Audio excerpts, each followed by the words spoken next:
అమ్మ మొన్న ఆదివారం నాడు తలకాయ షోర్వా కీమా కూర బేజా ఫ్రై చేసింది. మా నాయన 3 నెలల తర్వాత నాన్ వెజ్ తిన్నాడు. టేస్ట్ కి నాలిక తగదిమి తగదిమి తగదిమి అని డాన్స్ చేసిందంట. నాకు ఆదివారం దగ్గరకు వస్తుందంటే చాలు అడ్డగోలు నాన్ వెజ్ ఆకలి షురు అవుతుంది. కానీ ఈసారి నాకంటే ముందుగాల మా నాయనకి నాన్ వెజ్ ఆకలి అయింది. కానీ మా అమ్మ అస్సలు ఉండనని మొండికేసింది. ఇక మా నాయనకు కోపం వచ్చి 2 చేతులు పైకెత్తి దండం పెట్టి గడ్డం పట్టుకొని గీములాడిండు.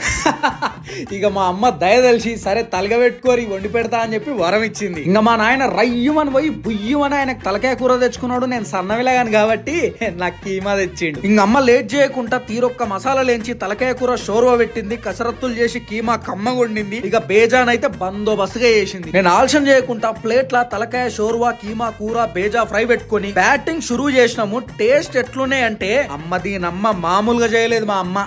ఇగో ఫుల్ వీడియో చూడురి మస్తు నవ్వుకుంటారు. ఓ అన్న వీడియో చూసి ఊకే పోతే పాపం దాక్తది. లైక్ కొట్టిపో. అర్థం పద్ధతులు అక్కడ మాట్లాడతావు నువ్వు. ఫుల్ వీడియో లింక్ ఛానల్ పేరు కింద ఉంది. ఓ లుక్. చలో ఫిర్ మిలేంగే బాయ్.